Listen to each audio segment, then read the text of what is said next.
Praise the Most High Yahawah, the King of Kings, the Lord of Lords, the Creator of all things, the great Redeemer, the God that freed us from Egypt.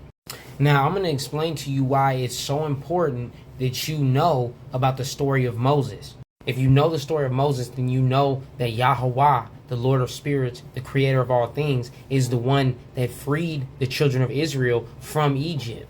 So in Exodus 20, this is what the Most High Yah said to us and said to Moses when we left out of Egypt. And Yahawah the Lord thy God spoke all these words, saying, I am Yahawah the Lord thy God, which have brought thee out of the land of Egypt, out of the house of bondage.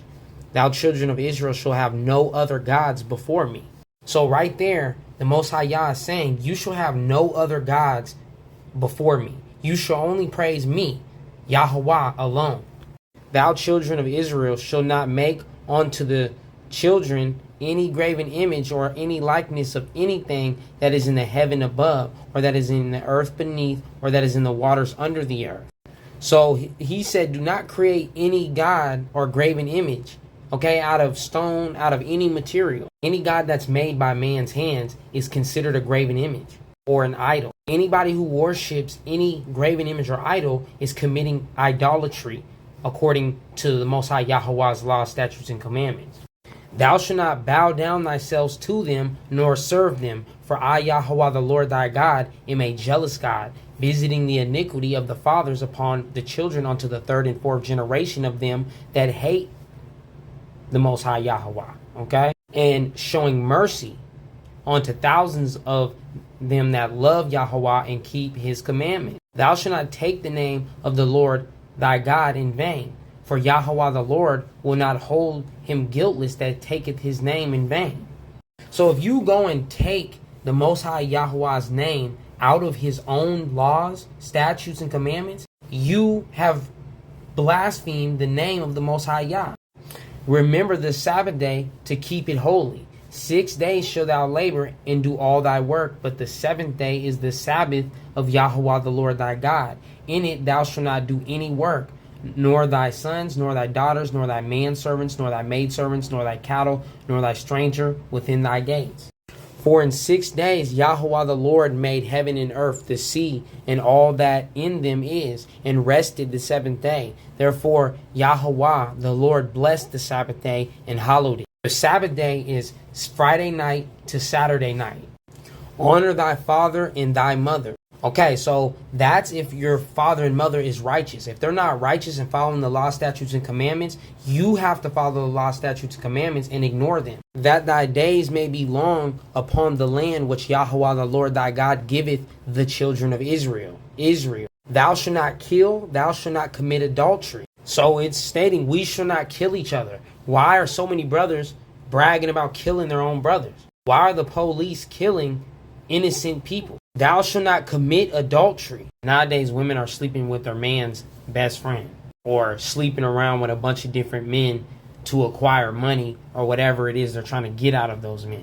Thou shalt not steal.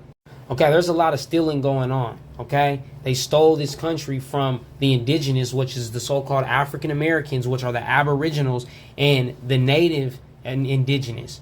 Okay, and the Mexican indigenous who lived here as well. We all lived here. We scattered to this land, okay, because we disobeyed the law, statutes, and commandments. So we scattered across the four corners of the earth. And thou shalt not covet thy neighbor's house. Thou shalt not covet thy neighbor's wife, nor his manservant, nor his maidservant, nor his ox, nor his ass, nor anything that is thy neighbor's. So us brothers, we can't be desiring what our neighbors have or their wives. We got to stop doing that. Allow your brother and his queen to be in peace. And they said unto Moses, speak thou with us. The children of Israel said this to Moses, and we will hear, but let not Yahawah speak with us, lest we die. And Moses said unto the people of the children of Israel, the Israelites, fear not, for Yahawah is come to prove you, that his fear may be before your faces, that ye sin not. So he's saying you don't have to be afraid of him if you sin not. And the people stood afar off, and Moses drew near unto the thick darkness where Yahawah was. And Yahawah the Lord said unto Moses, thus thou shalt say unto the children of Israel, ye have seen that I Yahawah have talked with you from heaven. Ye children of Israel shall not make with Yahawah gods of silver, neither shall ye children of Israel make unto you gods of gold. So if you have a Jesus piece on your neck, that is a god made of gold, and that is idolatry.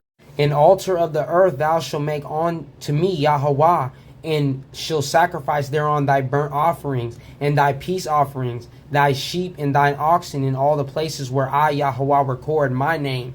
I, Yahawah, will come on to the children of Israel, and I will bless the children of Israel, says Yahawah. And if thou wilt make me an altar, Yahawah, of stone, thou shalt not build it of hewn stone. For if thou lift up thy tool upon it, thou hast polluted it.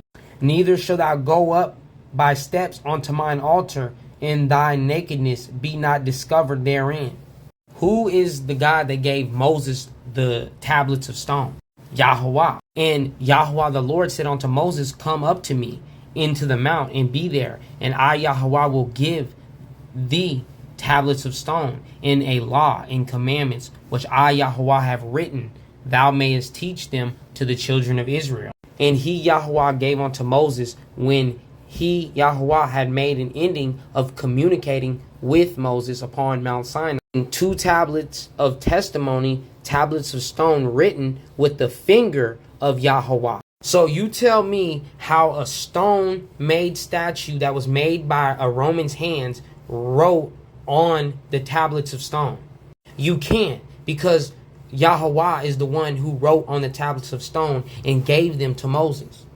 And the tablets were the work of Yahawah, and the writing was the writing of Yahawah graven upon the tablets. And I'm going to show you how Christianity is falsehood, because it tells you right here in 2 Corinthians 3:3. Okay, so if you read 2 Corinthians 3:3, it tells you not to follow the tablets of stone. And that's blasphemy, okay? Because we all know in Deuteronomy 8, it states that we will live by every word that comes out of Yahawah's mouth. So with all that being said, it's very evident that your God, the graven image, so-called Jesus Christ, that was made by man's hands, Paul Linyowski, right, and the great Redeemer statue, is a graven image, and it is not the Most High Yahawah. In any church you go to that has a graven image in them, they are breaking the laws, statutes, and commandments of the Most High Yahawah. I am Yahawah the Lord thy God, which have brought thee, the children of Israel, out of the land of Egypt, out of the house of bondage. And thou, children of Israel, shall have no other gods before Yahawah. The Romans created Jesus as a way for us to follow their way that they wanted to practice, to cover up the fact that they killed the Jews and the wars of the Jews in the antiquities of the Jews that was written by Josephus Flavius, who was a servant of Titus Flavius and a translator. Put off, O Jerusalem, the garment of mourning and the affliction. Put on the comeliness of the glory that cometh from Yahawah forever. Cast about the children of Israel a double garment of the righteousness which cometh from Yahawah, and set a diadem on thine head of glory of the everlasting. For Yahawah will show thy brightness unto every country under heaven. For thy name, Yahawah, shall be called of God forever. Yahawah, the peace of righteousness, in the glory of Yahawah, the Lord thy God's worship. Rise, O Jerusalem, children of Yahudim, and stand high, and look about towards the east, and behold thy children gathered from the west unto the east by the word of Yahawah the Holy One, and rejoicing in the remembrance of Yahawah. For they departed from Yahawah on foot, and were led away of their enemies, the Europeans and the Romans, Chittim and Edom. But Yahawah the Lord thy God will bring them in to the land of Israel, and exalt with glory as children of the kingdom of Jerusalem. For Yahawah the Lord thy God will lead thee, the children of Israel, with joy in the light of his glory, with the mercy and righteousness that cometh from him, Yahawah, the Almighty King of kings, the Lord of lords, the creator of all things.